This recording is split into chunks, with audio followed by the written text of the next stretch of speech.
All right, what's going on, YouTube? Hey, thanks for tuning in. Got Mr.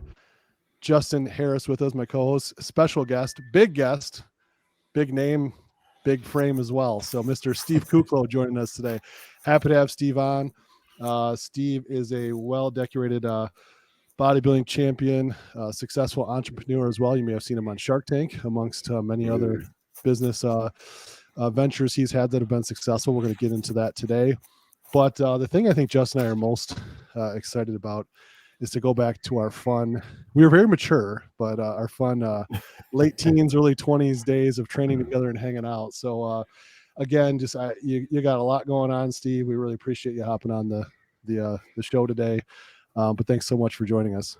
For sure. Thanks for having me, guys. A lot of history with you guys. I mean, it all started with Joe and Justin in the gym. We're almost to our 20th year anniversary. Yeah, it's crazy. Yeah, of knowing each other and training together and stuff. So excited to, reminisce a little bit. We've known each other longer than we haven't. I mean, you were only, 17 or 18? It's crazy. Yeah, and the good old, I remember meeting Steve in the good old dungeons of Rose Shores Gym. Oh, my God. I think it was St. Clair Shores in Michigan here. And here comes these boulders and watermelons on legs, and there happened to be a person in between those. And it was, I think, 15-year-old Steve. And I'm like, he's like, hey, I'm thinking about getting into bodybuilding. I'm like, dude, what do you do for your calves? Like, what do you mean? What do you mean what I do for my calves? Like, I just play hockey. I'm like, yeah, right. Like, look at these things, man. So I gotta tell the story. I think I've told before, but the first time I met Steve, I think Steve met someone at the Arnold at the expo, I think, and then I found out that he lived by me and somehow said, you got to come talk. You got to talk to Justin. And so I was at an apartment at the time, and Steve walked in, and he was like, I think 17. And this guy comes in, 220, lean, and he's holding this printout from bodybuilding.com. And he's talking to me. He's like, so yeah, I want to do bodybuilding. I've been reading this stuff. He shows me this printout. And I guess you're supposed to, eat chicken. And I'm like, is he dicking with me? This guy's ready to win the Mr. Michigan right now. He doesn't know what chicken. He doesn't know what. And so we talked for a little bit, and then he left. And I told my wife, I said, that dude's gonna be Mr. Olympia someday. I mean, it was yeah. I think you're 220 pounds already. I mean, you've been training for hockey or whatever, but nothing serious. Knew nothing about diet, and it was, that was fun. You don't get to meet someone like that very often, and so it's fun. Like it's fun meeting someone I mean, before they're even out of high school, that they're gonna do something special in the sport that you love. It's pretty cool. Well, thank you. No, I remember that. I remember walking in your apartment. I remember you writing on a piece of paper what I need to eat. Here's my first diet. I mean, it literally is my first diet. First time I ever, knew anything about what bodybuilding lifestyle was about. So not only were you a mentor and a coach, but you ended up becoming a very close friend of mine over the years, and somebody I trust and confide in with things. And it's cool to see. So many things in my life, it started with bodybuilding, and I can attribute to what bodybuilding has brought into my life. But dude, going back to the beginning, I remember seeing Joe in the gym. That's what I'd say. You're one of the guys that truly inspired me. I remember seeing you train with another guy that was competing at the time as well, and you guys were animals. I remember seeing you guys squat like 4 plates, and I was like, maybe 16, 17 at the time in that gym, and I was like, man, those guys are strong. Was that at Rose Shores? Yeah. I remember. Okay. And so seeing that was inspiring, and then going to the Arnold. I think Justin and I went to the Arnold a bunch. Yeah. We drive down there, and it's seeing that kind of stuff that definitely motivated me to and then training with Justin. Justin is a freak. Like he doesn't give himself enough credit, but his body's designed to move weight, and it was just, I didn't know better. I just kept up with him. So Justin and I kind of, just through circumstance and kids and business and whatever, we kind of just lost contact for a little while. And I remember when I reached out to him a few years back, I was like, hey, I used to get really depressed when I trained with you. And he like cuts me off. I was like, what do you mean depressed? And I was like, if I had to take like a 25 off or whatever. And because both of you guys were like freaks. And he's like, oh, I don't really remember that. He's being kind, And I'm like, well, I said, and then I realized Steve, who he is, Justin, like, hey, this is the heaviest photo shoot we've ever been at as a bodybuilder. When you guys did a photo shoot, I think it was for Flex or something. Flex, yeah. Yeah, and they said it was like that one of the heavier like photo shoots they ever had, and then all your accolades, Justin, you got in powerlifting. I'm like, all right, if Steve's can be on the Olympia stage and Justin has all these, not only bodybuilding but powerlifting accolades, maybe I shouldn't have been so hard on myself. But you guys definitely pushed me, and it was a lot of fun, especially being a tall guy. How I was like Minute Bull next to you guys trying to squat. Well, that's an old reference. I need to come up with a more recent tall ass dinner. I don't want to get too off topic, but I got a couple things that just popped in my head that I got to talk about. Two main things. One, Steve knew all the police in the area. Your uncle was like a detective or something, right? A decorated sergeant. Yeah. Detroit, yeah. Do you remember going to the Tool concert? Yes. So we go to the Tool concert, and I think we might have had a couple shots or something before we left. Steve, he knows the cops. So we're driving down like, I don't know, Grosbeck or Gratiot, and he's doing like 89 miles an hour. It's 35 through there, running stop signs, just hauling ass. And I don't know the cops. I'm like trying to I don't think we even had text back then. I'm like trying to wave. I'm like, dude, I'm going to prison. If I get pulled over and do a breathalyzer, I'm done. I can't be running stoplights at 90 miles an hour on Gratiot. And Steve's like, you're fine. It's good. It's fine. You're fine. I'm like, it's fine for you. But we got there. And then another one that I don't know if Steven even remembers, but he found out my wife was pregnant with our first before I did. He might remember this when it comes out. So I worked like a weird shift, like 12:30 to 9, which was perfect because we could train in the morning. But it was like a 35, 40-minute drive, and we were drinking as much water as we did back then. The first thing I do when I got home every time was walk right in the bathroom to pee. And so for whatever reason, Steve happened to come over that night at the exact same time I got home. We were probably in prep or something, I don't know. And I walk in, and so Jory has the pregnancy test, and she put it on the back of the toilet. So when I walked in to pee, I'd find out. Well, I don't go pee right away. And so I go into the bedroom or something, and Steve has to pee. So Steve walks in the bathroom, and there's the pregnancy test there. And he's like, hey, what's this? Hey, hey, Joy, what you leaving the? And she's like, stop. Oh my God. Yeah, I do remember that. That's awesome. Good memories. Yeah, good times. Yeah. All right, back to the real stuff now. No, that is the real stuff, right? Those are the nuggets. So I remember. So Steve, you walk me through this a little bit, because it was you won teen nationals at both 18 and 19, was it, or was it 17, 18, 19? I'm trying to remember the year. My age. Yeah, your age. 18, 19. It was like 18, 19. Yeah, because it was 2004 and 5, right? Mm-hmm. Correct. Yeah, I won the heavyweights both those years, and that was. And then you look at the guys in the lineup. Like a lot of guys came out like serious, and then most faded off. And that was one thing that Justin kind of mentored me. He's like, all right, we're going for the long haul here. Like you can't just lay it all, just go full throttle for the first couple of years of your career here. You're going to burn out. Yeah, well, I don't know how much Steve wants to talk about this, but we'll just say that he definitely was not full throttle for both of the teen nationals. I mean, as far from full throttle as you can be. And at the time on the forums, people didn't believe that. No. Because he's winning the teen nationals, he's a heavyweight as a teen, in shape, and so everyone, of course, is like calling him, what Liver King back then, but I was like, and I'm like, no, dude, no, I'm like trying to tell people like, no, this dude's legit, he's clean, and no one would believe it. And one of my proudest moments as a friend, I guess, probably was he got through the teen nationals, and then he did the Motor City Classic. This was like, this was like 6 months after winning the teen nationals, and he steps on. So now he's not quite as squeaky. I competed at 210, 212 at teen nationals. That was like what I competed at. Yeah. So he walks out 6 months later, 240, legit contest shape, and just dominates the show against all the open class men. He might have just turned 20, but he was 19 or 20. Yeah. And I remember that. I remember that show because I was that's when I switched to working at Lifetime Nova and had to just make a decision there.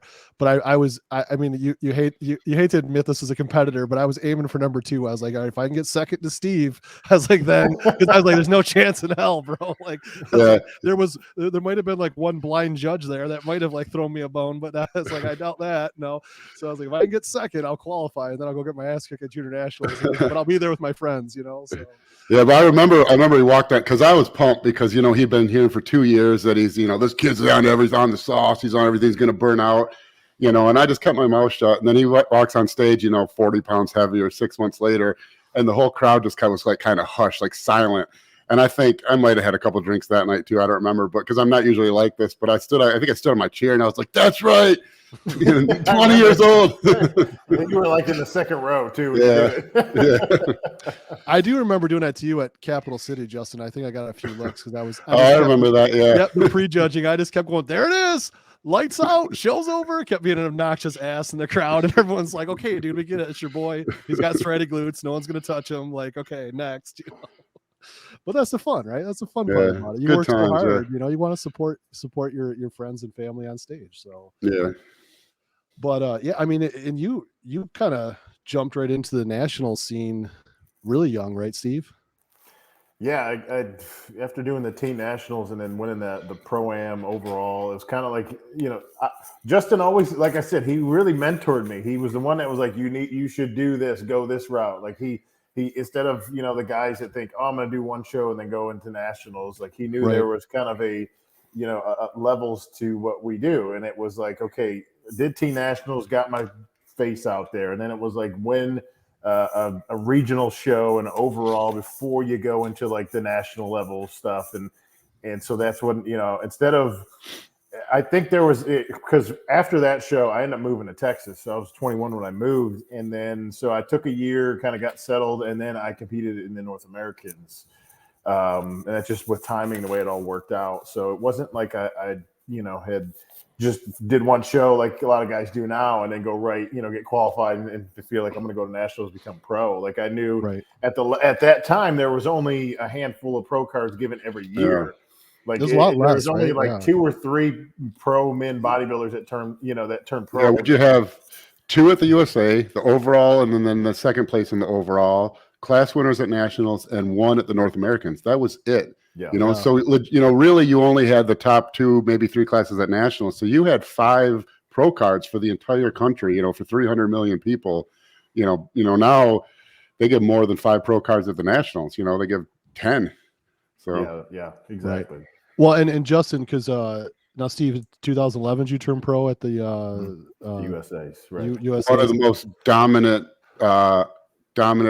pro win or turning pro wins. From what I can remember, I remember Mark Dugdale in 2004 was a clear absolute overall, and everyone knew after prejudging. And then Steve, when he turned pro, was everyone knew after prejudging. There was, without a doubt, that was one of the clearest victories. A very, very good look that year. Thank you. And then what? Prior to that, Justin, because you won the super heavyweight at it was at Junior USA's. Yeah. What year was that? 2006. That was a while back. Okay, yeah, I'm trying to remember the timeline. Couple years.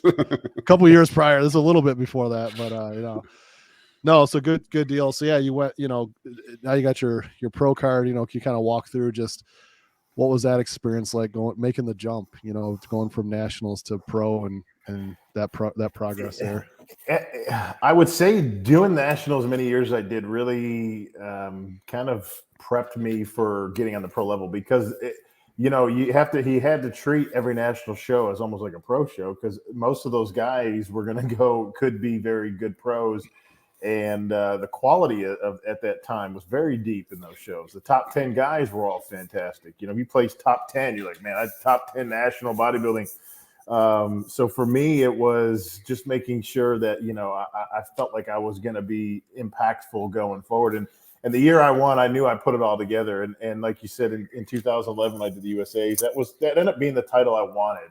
Yeah. And it was like, I want to be Mr. USA, kind of just a cool sounding title. And, I remember going to weigh-ins and people coming up to me and like congratulating me at weigh-ins. They're like, I think you got this. And I didn't want to, get my own head or get overconfident. I'm not that kind of guy. I'm just like, I still got work to do until I got the trophy in my hand. It doesn't count. I don't care what you say.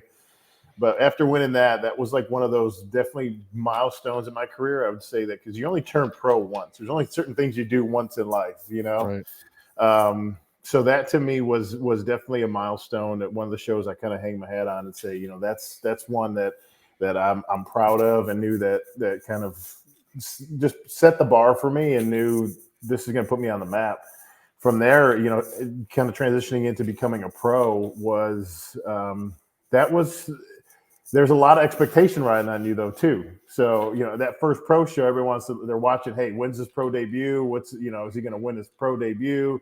That was a lot of pressure, and way more than winning the USA's the previous year. I did the New York Pro and ended up competing against the year Cedric won, and it was close between Cedric, me, and I think Johnny Jackson at the time. And it was just I felt I brought a great package, but Cedric was like the best he ever looked. One of those shows, and but the next pro show I did, I ended up winning the Dallas Europa. So doing kind of getting ready, and always bodybuilding is really just that thing that challenges you. It's the you versus you game. It's not a really you versus competition. So in bodybuilding, it was always bettering myself every time, and that's something Justin always taught me. He's like, you just need to focus on take notes, learn from what you do each show, and then from the next one you're gonna try to better that. Right. And on average, as a pro earlier in your career, was it generally, 2 shows a year, 3? How many shows you typically are doing in a calendar year? 2 to 3, because the goal would obviously be to try to qualify for Miss Olympia, get the win. They made the qualification series, I think, pretty much right when I turned pro. It's like you had to win a show in order to make the Olympia. End up doing it I think I did Olympia 6 times, and I qualified for this year, but doing the O is the Super Bowl. And I think when you think about it, just I never thought about it this way, but just making Olympia is an accomplishment in itself. Like being one of the top guys in the world, when you think of how many people will want to aspire to be on that stage. But I think doing it and becoming one of the top in the world has been kind of a dream come true. You're able to do what you love and love what you do. Your best was at 2000 was that 19 6th place? Is that? Yeah. I mean, so I think that's important for like listeners out there who are bodybuilding fans getting into it, right? Like at that point we're talking I don't know what 14 15 years in the sport. You were a pro in 2012, so it's now it's 2019 to because I think some people think like you said, I'm gonna do a state show, the nationals, I'll do 1 or 2 pro shows, and I'm gonna be in Olympia. It's like, calm down.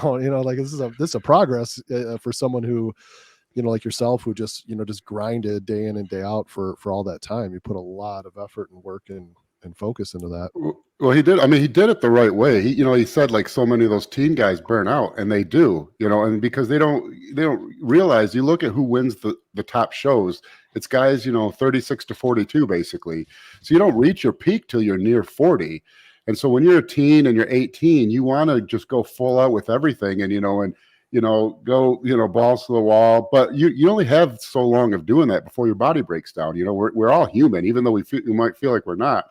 And so guys don't play the long game. And so that's why so many of those teen guys burn out. And there's so few that really, who came out of the teens and had a long, potentially Hall of Fame career. You got Jay Cutler, Branch Warren, Steve Kuclo. That's really it. Jason Hall could have, he kind of left. He did the business stuff. He could have potentially, but that's really about it, and you can really see. Steve really shows what the long game, because you took 3rd at the Arnold the last 2 years, right? Yeah. That's legit. That's you're talking. That's that's one of the 2 best shows in the world, top 3 in the world. And what age are you now? 37. Yeah, see, he's just now getting to his peak, and you can see that because he's just now the last 2 years, top 3 in the world, top 6 at the Olympia, and it's so hard to get kids to understand that when they're 19, 18, because they want it all now, but by trying to get it all now, you don't get to where Steve's at today. You burn out when you're 26, and you end up, injured, unhealthy, and with no money to show from the sport. you know, which is of all things, as a friend and, you know, like someone I knew as a young kid, that I'm most proud of, absolutely, is the business and financial side that Steve has just completely nailed since day one. You know, very, very shrewd businessman. I can give you props to you, man. You were always like, you know, if you make so much money, if you make $2,000, I still have the emails, I think, probably from 15 years ago, where you were like, you know, you and me both. You're getting some sponsorships here. You know, you're making an extra $2,000 a month or $4,000 a month, and put half of that, you know, in the savings account and just start saving and investing in because that definitely is something that helped me just make sure that I was financially focused and settled as well. Because in bodybuilding, you just want to be all in. It's a very much an all-in mentality, and the best are all in on it. But you do need to be able to provide and live the lifestyle of, if you want to be a bodybuilder. And that was why, you know, I made sure I had a solid career as a firefighter. I had a good income, secured income there.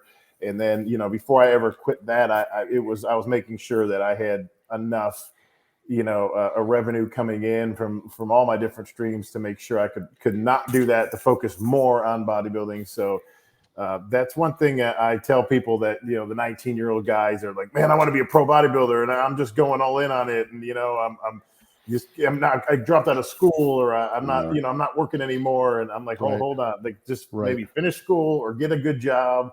And then, you know, bodybuilding is going to be around. It's just make sure that you get settled and you have security before going all in. Well, and I think for context, I just want to explain this to, you know, the listeners out there. So if we think about the timeline, you know, as we mentioned, right, you're competing 2004. You know, at what point, so those who don't know, Steve was a full-time firefighter. Was it in Dallas, Steve? I know it was in Texas, but in Dallas. And so at what point in your pro career did you start to scale back on the firefighting? It was probably about 4 to 5 years ago. About 5 years ago was when I So about half your career as a pro, you were still working full time. Mm-hmm. You know, and I would bet you were making 2, 3, 4, maybe even more times as much money from the sport than you were as a firefighter too. I don't think people realize that. You know, it was like Ronnie said, you know, another day, another quarter, you know, because compared to what he was making.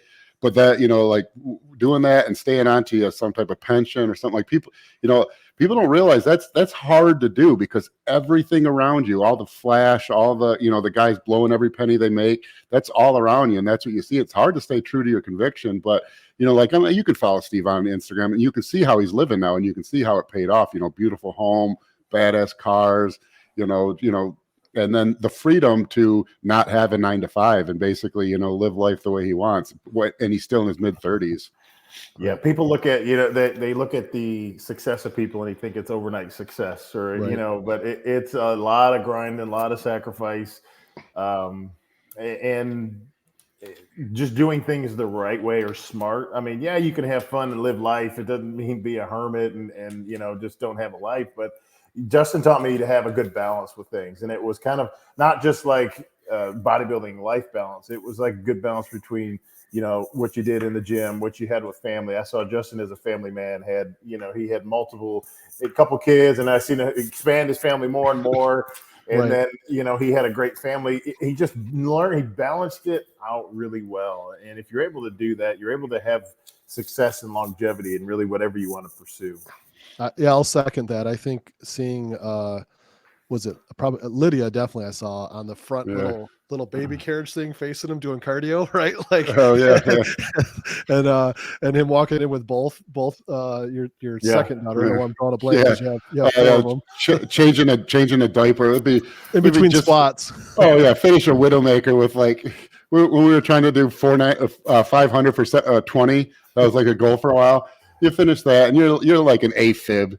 You're nearly dying, and then the daycare would come up and be like, we got a poopy diaper. Can you help us? We're just laughing like, have fun with that, you know.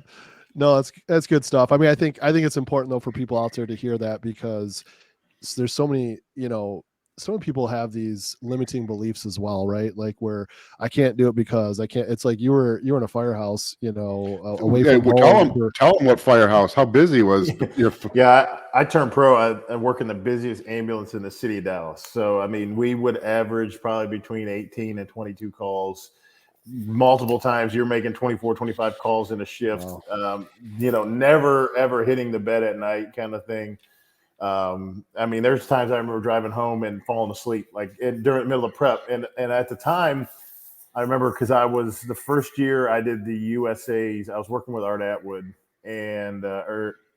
first year I was working with worked with Art going into nationals, and then I went and worked with him going into the USAs. But he was big on keto, and he was like the protein, like from chicken or fish, and just like walnuts, and that's really all I ate.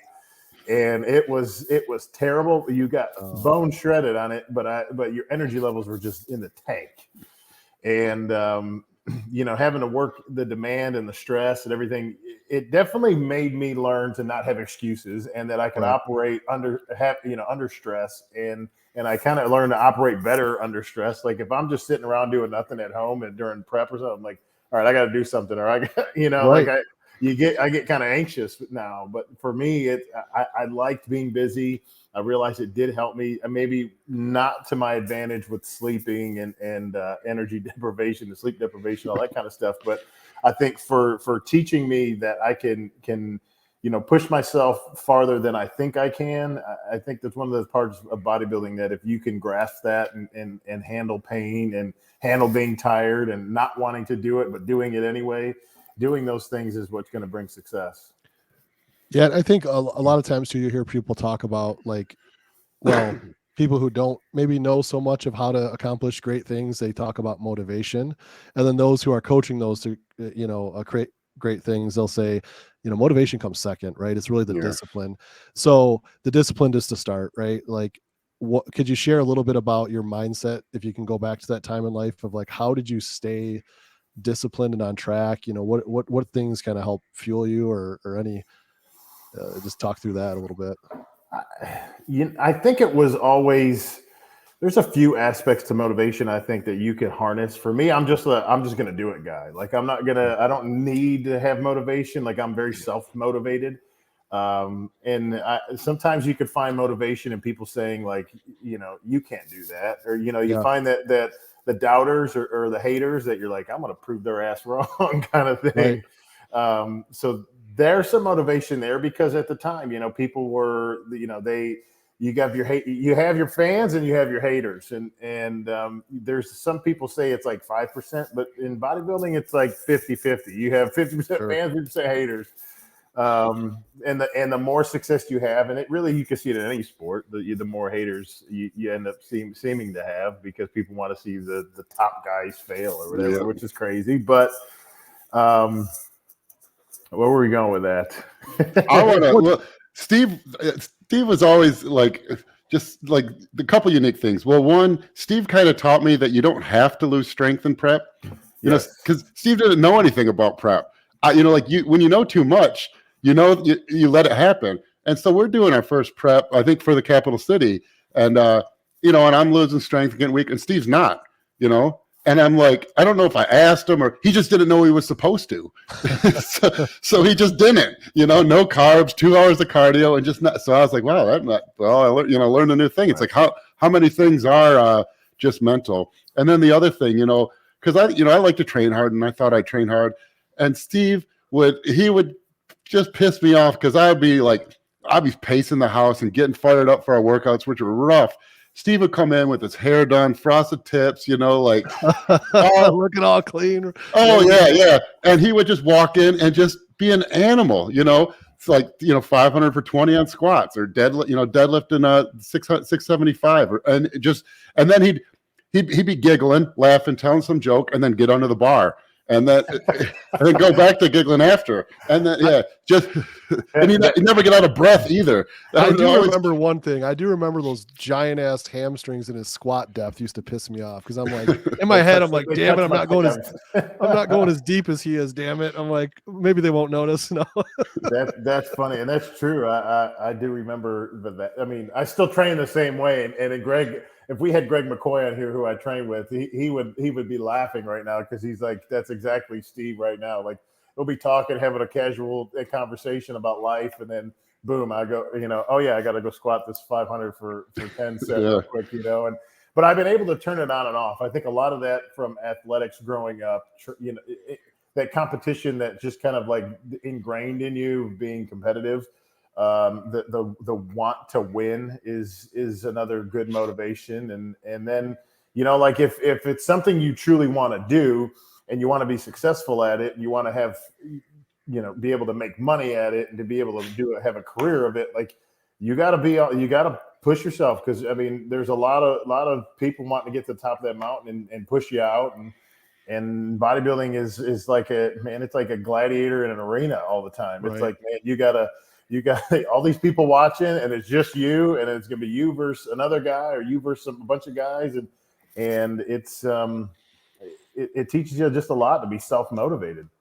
Well, I want to get to the how this applies, the parallels with business, but before we do that, like I remember your mom and dad from when we were younger, met them a couple times, and I saw them recently at the Kuclo Classic here in Michigan, just bright as day, super sweet people, very, very, very, very kind. And even your mom, I remember there were some fans that were shy to come up to you. She was like, "Get over here, Steven, they want a picture with you." And you're just sweet as can be.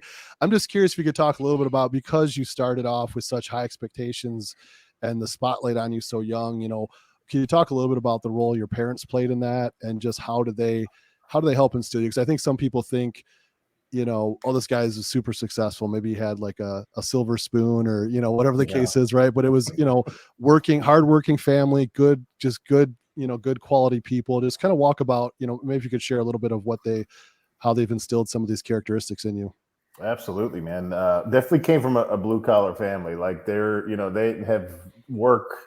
My dad worked 80 hours every week of me growing up. I'd see him on maybe Sunday when he'd have off work, but he was a chef and still is a chef, working at some of the premier restaurants in Detroit. My mom was a hairdresser and didn't have the best of anything, but made the best of what I had. Sure. And never used as an excuse. And they were very supportive, put me in athletics. They saw a lot of potential. My dad was an athlete. And initially, he wanted to see me, pursue football or hockey at a high level. And I probably could have took hockey to a very high level, if not NHL. I had several guys I played with, went to the NHL. But for me, I got the passion for training and bodybuilding, and that bug hit you. And then when it does, it's serious. But having the support system of the family was huge. Like I wasn't always trying to fight and explain, like, why am I doing this or what am I doing? Like my dad wished there was like 50 bodybuilding shows I competed in a year, because he just loves competition. He loves to see his son win. So my mom was always supportive in any way, and continues. I mean, now that I've been in the sport so long and go to the shows like the Arnold, I mean, the Arnold staff and people go up to her more. They go up to me because they know her, and they love Mama Kook. Sure. She's got her own fan base, but having that is crucial. And I think as careers progress, and having support at home with friends, and then having support home with your spouse, that all makes big difference. That they understand what you're doing, and it's when you're tired and don't want to be talked to, or you don't want to go anywhere, or you just be, those things, when you can have an understanding factor to it, it makes it a lot easier to do it. And then when they're there supporting you, cheering you on, you got a huge fan base or a huge crowd with you. That's even more motivation. Yeah, that's awesome. So I just want Mama Kook. I remember she always had Żywiec beer. It's real Polish beer. Because I spent a semester in Poland in college, and I remember that's what everyone drank, and we fell in love with it there. And I could never find it. I mean, you can't find it. I don't know where she gets it, because you can't find it anywhere. I don't know if she imports it or what. But I remember the first time we had a party over there, and there's Żywiec beer, and so she was all right by me from day one there. Yeah. Oh yeah. There you go.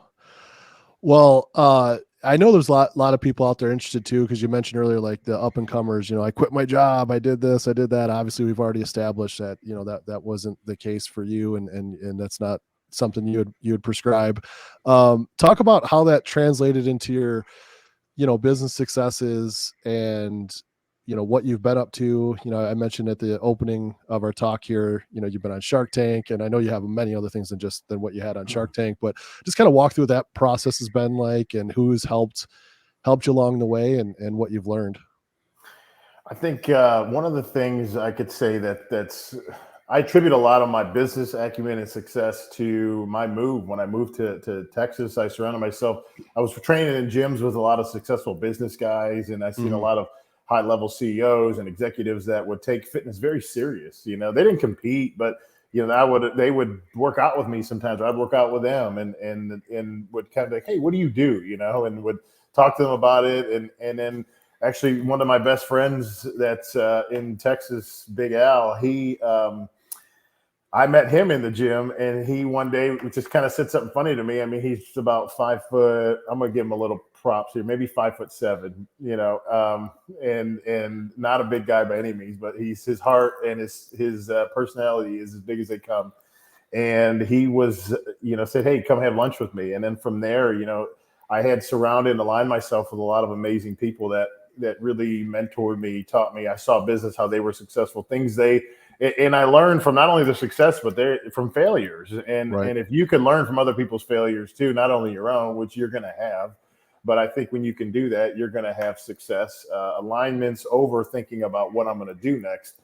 But business to me was just going to be another way of I could live the lifestyle that I want to live and pursue the career of bodybuilding. And as much as I wish, we had a sport that had contracts that were 7, 8, 9 figures like other sports, it's not like that. And for me, it was just making sure that I not only set myself up for that next day, the next year, but for time after bodybuilding, because that's, I'm facing that coming up now. It's like, okay, what am I doing next going into it? I started several businesses. I remember when I first turned pro, I started printing t-shirts, and I would schlep t-shirts everywhere. I took a bag of t-shirts to Australia. I mean, all over the world, selling t-shirts and pictures, and it's what you did in bodybuilding. And there wasn't really social media or e-com like there is now. Right. But I mean, you could see the evolution of business and how to monetize things in today's day and age compared to what it was back when I started. Keeping up with it, doing more e-com eventually, and then doing other businesses like, promoting my own bodybuilding show. Just through the success I've had, I've been granted a few bodybuilding shows around the U.S. I have the Texas show, which is my big show every year in May. I'm going on my 8th or 9th year of doing that. And then I expanded to Michigan and Wyoming, and having shows is another form of revenue. I got involved with many entrepreneur groups and ended up speaking at some, and being involved in some coaching and seeing, just how the alignments and people that I've become friends with and do life with have really expanded and allowed me to just have several streams of revenue, several businesses I've been involved in, investments, different, tech companies that I've had opportunity to be involved in. And, I'm involved in it right now. Currently, I'm involved in a organic plant-based stimulant product. It's organic. It's not a fertilizer, but whoever thought I would be involved in this? But I'm working with my friend Big Al. We're working with countries all over the world, selling a product that could help cure global starvation or global hunger, just by creating a product that is healthy, and it creates a better growing environment for plants. I partner with a friend of mine in solar energy. Just have a lot of opportunity that I got going on now. And I take everything in. Like if it's good, I'm going to hear about it. And if it's something I feel like, I could apply some time and energy to that, and it's going to be fruitful, I do it. Yeah. I think it's important. Just to identify for the listeners, I know Justin wants to get in here too on something, but the difference between the mentee mentor relationship, you go from being on stage, everyone's cheering your name and the trophies, the accolades, you're in the magazines, everyone's asking for autographs, to where you go into another arena and you could easily puff your chest and not be humble and have this big ego, but you're like, hey, what do you do? Hey, can I grab lunch with you and learn a little more? And I think that's so important to how do I have these, if I'm trying to learn, have these relationships, just to humbly ask for people to fill me in on what you're doing, be open-minded.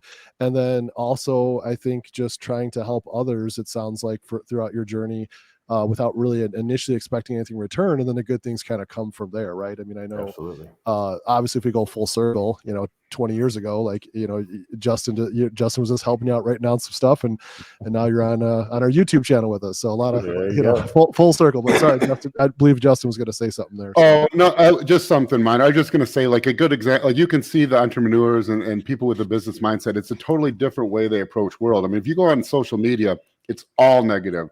I mean, open the Facebook comments to anything. They do those things like Taylor Swift said, blah, blah, blah, blah. And then there'll be 37,000 comments, and every single one of them, I don't care what she has to say, it's all negative. But then you watch someone like, I don't know if you're still hanging with Reagan Lancaster, but if I'm ever struggling to get motivated for the day, I'll just pop open his Instagram. And it's like, it's just a totally, they're always upbeat, always looking on the bright side, always looking for new paths, new avenues, always, and even, even when they're struggling or life's hard, and it's like kind of the old joke with, with a business, it's like, yeah, start a business that when you want to work, when you work 100 hours a week to avoid working 40 hours, Exactly. But the social media, I mean, you look at any entrepreneur or business or any of those, they sound like motivational speakers on social media. And then you see like the rest of the population, and it's just all negative, and it just always blows my mind that it's all right there. It's plain for you to see. I mean, everyone gets on social media. You can see the dichotomy. There's the people that bicker and bitch and complain and gripe and are unhappy and find the negative in everything. And then all these successful people who are the complete opposite, always looking to move forward, always, always striving for success, always happy, always looking on the bright side. And it's I think there's a couple of things that blow my mind. There's the people, it's all plain as day to see there. And then what also just never made sense to me is how any bodybuilder, if you can get on stage in shape, there's nothing else harder than that. If you can do that, yeah, there's no excuse not to be successful in all avenues of your life, because everything else is a piece of cake in comparison. Correct. Absolutely. That's what I said. Bodybuilding, not only does it teach you all the, you can go under the worst condition, what are you going to last week? You're so depleted. You can barely walk, think. You don't want to talk to anybody. You're starving yourself. You're making yourself ultra dehydrated. Like, you're doing all these things to accomplish an end goal. And if you could apply that to life, like which some people can, I think that's, I think you can have huge success. I think, and that's why you see some of the top entrepreneurs of the world, the top guys, like they actually have badass physiques because they take their fitness seriously. And there is an equation when you think about it. Like, if you elevate your thinking, which a lot of people think like I think there's been so much programming over years of the way television is, the news cycles, all that stuff. It just creates this negative cloud around people, and like people live in negativity and the doom and gloom of the world, and then it just kind of brings everybody down. But if you kind of cut that, I always say, shut the news off, turn the TV off, right, and read something good, or focus on something that you can invest in yourself. The most valuable thing you have is your time, and use your time wisely to not only, I say, sometimes people think investing, I got to invest in yourself, invest in going to a seminar with Justin. I think people want everything free now, but free stuff, people don't value that much. To me, if you're going to invest in something, invest in good supplements for your body, invest in good food for your body, invest in learning more about yourself. Like, those are things but it is kind of a business acumen that you can apply to life that will make you successful. Right. Yeah, like you just said, like, everyone wants something for free, but you're not getting anything good for free. I mean, you're just not, because there's two things that can happen. If you're looking for advice and it's free advice and the person's not a friend, there's two options. A, either that advice didn't work for that guy because he's not some hyper successful guy. He's some dude giving advice for free, or B, if it is good advice, then the guy is successful and he's learned to monetize it, and you're not getting it for free, and so you see that all the time in this sport. Like, that's what, like, clients will sign up with me and they'll tell me the things they read online, and some of it's so bad, it's like not even wrong, it's worse somehow, and I always try to explain to them, it's like, if you read it on the internet for free, and there's some good stuff for free. I mean, this pod, we're free. I mean, YouTube might not be, obviously there's advertising and stuff, but if you're reading it about the sport of bodybuilding online for free, it's almost by definition wrong. Because if it worked for the guy telling you, he wouldn't be some anonymous schmuck on the internet. He'd be a pro bodybuilder. He'd be a name you knew. Or if he was a coach who had the knowledge, he would have monetized that information by now. And so you always look for free information, and try to gather and learn, but you can almost guarantee, with anything, you get what you pay for. With anything, you don't want to get ripped off, but like there's a cost for everything has a cost and everything has a value. And that's the way to look at it, because everything has a value. And if the value is $0, that's what is the value of $0? Right. Like my pastor just spoke to me. He's a brilliant business guy. He said there's a price and there's a cost to everything. There's a price you have to pay, but what's the cost? What's it going to cost you to get that? Like it may be $100 for that T-shirt, but what does it cost you to make $100 to buy that T-shirt? It's that's understanding that. Yeah, you said earlier with time, if you look at that, I think that's a great way, because if you look, especially younger people, like if you look at what your time is as far as forward earnings, and it's really, you think it might not be much, and you think, I don't even, I'm starting out, I don't have a degree, I don't have any experience, my hourly value isn't that much, but it's way more than you think. Because your hourly value right now might only be minimum wage, or maybe it's $15 an hour to work for something now. But that $15, when applied properly, you invest that, you put that into something that's, an appreciating asset.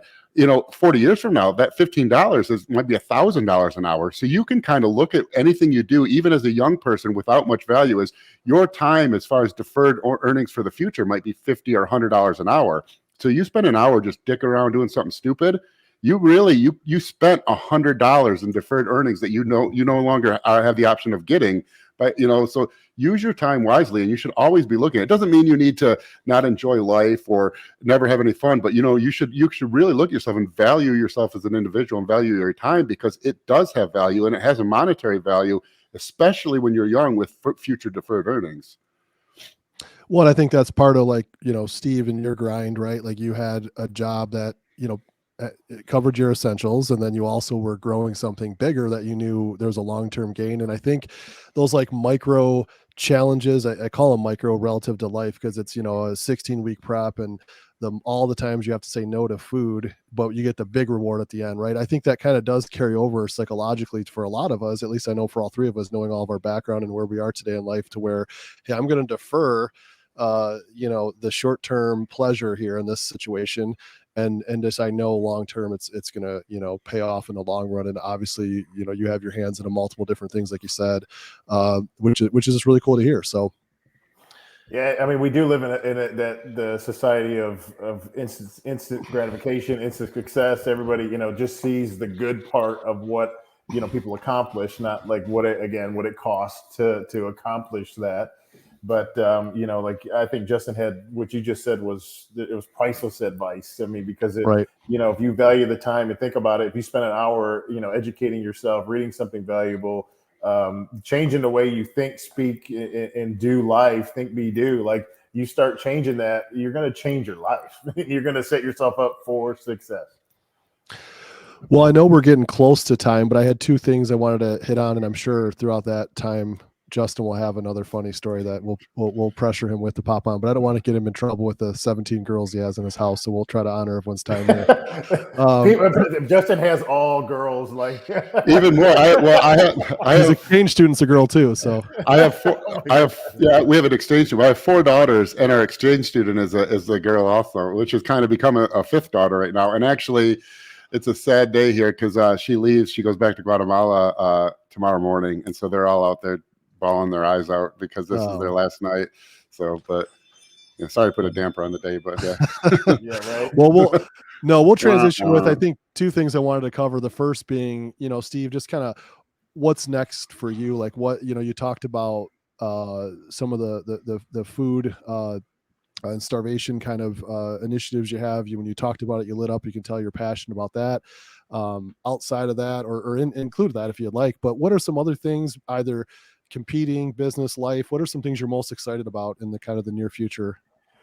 I think what I'm really focusing on right now with my wife is starting a family, having my own child. I could tell you a little backstory quick. We got pregnant in June. We lost the baby in August, so we're back. Like that's why I'm taking Olympia off, because we want to, Gotcha. I just want to get my body right, make sure we do this and just do it right, and not have anything happen, and just praying that God's will, works for what we are hoping for. Yeah. So starting a family is like my big goal right now, and what my wife and I really desire. And then and competing is something. I think everything I've done in this sport has I've done, promoting shows, competing, making appearances, doing everything that I've been business-wise, been very tied to bodybuilding. I'm kind of branching out now into other arenas, one into agriculture, one into alternate sources of power, solar power type stuff, doing that.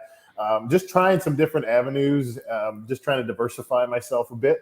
And that's, sometimes you got to step out to find out with different things. If you just think, I'm a one-trick pony, then you're going to be a one-trick pony and just do it, and limit yourself. So I like to think, try some things. If it doesn't work, then all right, I'm going to change my path. But just going to continue doing that. Competing is definitely something that it's on me. Like, hey, I'm 37. I've been competing almost 20 years. Right. Do I still want to do it? Do I still have a fire for it? I still love it. Like, my wife will catch me posing, getting out of the shower everywhere. She's like, "Oh, you're striking a pose." I love it. And I think I still have some gas in the tank. If I want to, I'd love to do my goal is I'd love to win the Arnold Classic. Yeah. It's like one show that I've been going to for 25 years, and it's an awesome show. The Olympia is amazing. That's a whole nother kind of animal. And I've had a lot of titles and success, but ultimately right now it's like setting myself up for the future, making sure I take care of my family. And that's the biggest things for me. Yeah. Well, we're excited for you, man. That's really exciting news. And definitely best of luck for that, for the family journey. That's going to be exciting. Yeah. I'm following, I have 2 girls, and I'm sure I'll be complaining to Justin, and he'll be like, "Oh yeah, I'm already there." So we got to have another little boy Kuclo here. Yeah. So he's got all the girls. Yeah, we have 6 between the 2 of us. So well, one of the things we do to kind of to wrap up is we go through our shoot, move, and communicate round, which is more rapid fire questions. They start off maybe a little short answer, and then the last final couple questions you can expand on more. Feel free to do so. And then, of course, my co-host, Mr. Harris, has any funny stories he'd like to jump in at any time. Do my best. We might have some stories, but I don't think we can tell them out here. Well, that's what editing's for. So. But I think a lot of people would probably appreciate this. So the first question we'll open up is just, as far as accomplishments competing, what is one of your accomplishments you're most proud of in bodybuilding? We touched on it today. I think winning the Mr. USA was one of my greatest accomplishments, because it's really getting over that first huge mountain of bodybuilding. Is like, man, I gotta turn pro, and then after that, it's like, all right, we got another mountain to climb. But that first mountain was one of the greatest accomplishments. I think your first pro win was great, and winning the Arnold was great. But to me, the turning pro was one of the best moments in my career. Good deal. All right, next one. What an accomplishment outside of competing that you're most proud of? What would it be? Well, initially it was when my wife was pregnant first, but we're gonna. I just know that feeling of when she got pregnant, and that feeling of like the greatest thing I've ever. Besides that, I would say probably like meeting my wife. Like, she was my angel. Like and that to me was something that you can call an accomplishment. There you go. Good stuff. Awesome. I thought he was going to say finding out my wife was pregnant. That's good. Good stuff. Yeah, I think we can all agree. We all married up. So congrats to us. Way outpunted our coverages. Exactly. I said that analogy the other day, and everyone looked at me. I was like, never mind. They don't understand football. It's all good. Yeah. Basically, it means I was here and she was here. So anyways. All right. One word to describe a professional bodybuilder. What would it be? Dumb. No, I'm joking. Most people like bodybuilders are dumb. I think they're motivated. I think many are motivated, if I was to say one word. Good deal. And then one word to describe a successful entrepreneur. What would it be? Obsessed. Yeah. Good deal. All right. Well, shifting gears back to bodybuilding, you get 3 options here. If you had to miss one, what would it be? A meal, a night of sleep, or a training session? I've done all of them. I think like sleep. I think people underlook the value of sleep. Sleep is ultra important, and I realized it when I start getting better sleep. Meals are very important, but I think we can miss a meal and be okay. Justin taught me that. He's like, when I was working in EMS and fire, if I didn't catch a meal, like I wasn't stressing about it, because if we were at that level where if we missed one meal, we were going to shrink, all our muscles going to disappear. Like we would not exist as a human race, like, when you think about it. So to me, missing a meal is something I could do. Good deal.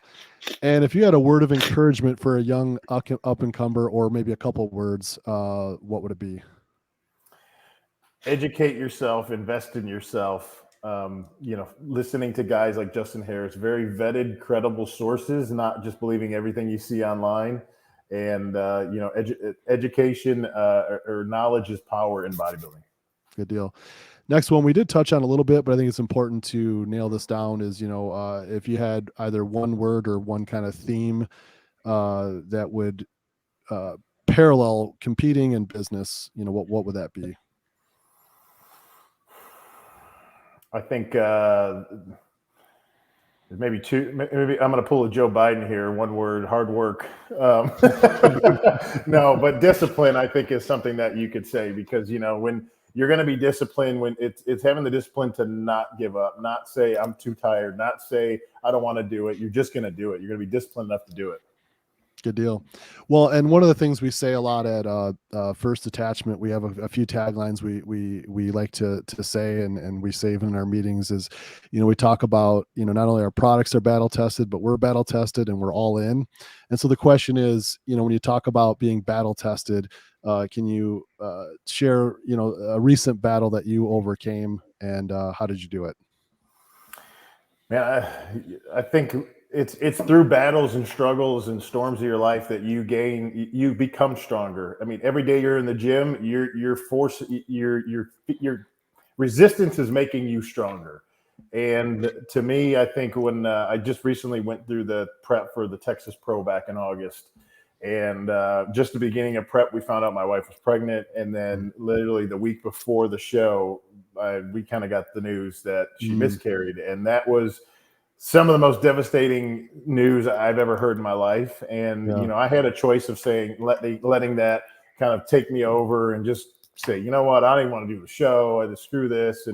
But I had the support of her, and then the support of my family. But still kind of getting great, still having the fortitude just to say, and the confidence in myself to say, all right, we got to pull ourselves together and just focus on what our goal has been the last several months. That was something I had to overcome. That really was a difficult thing. No, I really appreciate you sharing that. I think that's going to be helpful for a lot of people out there. Thanks for sharing that. All right. Anything from my co-host, Mr. Harris? I thought he was going to, the first prep we did together, I thought he was going to tell me this is battle tested, but I used to ask guys, because I used to not give any cheat meals. I kind of, I've learned that they happen whether you give them or not. Yeah. So I've learned they happen whether you give them or not. So it's better to try to find a way to implement them in a way you can account for. But back then I didn't. And I would ask guys after the prep, what their cheats were, and find out, and so I asked Steve, and he's like, no, I didn't cheat. I'm like, dude, you're 18. Yeah, I just murdered you for 12 weeks. You say, no, I didn't cheat. And finally, I'm bugging him like, dude, Steve, just tell me. It's cool. The show's over. You won. You're team national champion. What? So he looked and he's like, one time he said eat 10 almonds. I had 11. That's true. That's true. Oh, God. Tells you a little bit how we're all hardwired, right? So, Well, good stuff. I really appreciate you, Steve, joining us tonight. Where can people find you? Man, I'm social media. People obviously I'm not as social media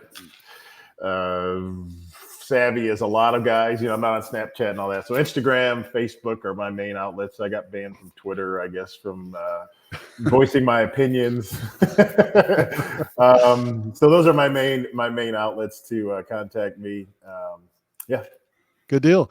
Well, hey guys, thanks so much for tuning into all that fun YouTube housekeeping stuff. Be sure to like, subscribe, turn on notifications. You have comments, as we like to say, in the comment sections below, right? Definitely fire your questions in the comment sections for future content you like, or if you have any questions for Steve and Justin.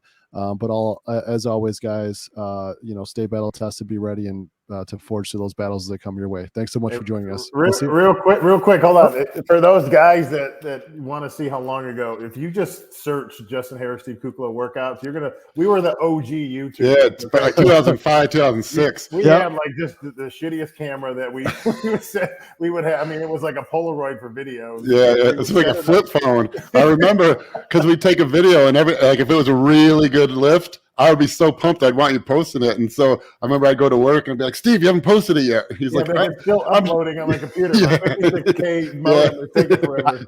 Well, I had to use the phone. I have to say there was one where there's like this little corner of my pants, and I'm like, I told you I knew Steve and Justin. That's my damn leg in that video. That powerhouse on grass shit. No. There's some epic videos that we have. So yeah, look them up, guys, if you want some old those are fun days. Training times. They're still up there. Training motivation. Good deal. All right, again, thanks so much, guys. We'll see you.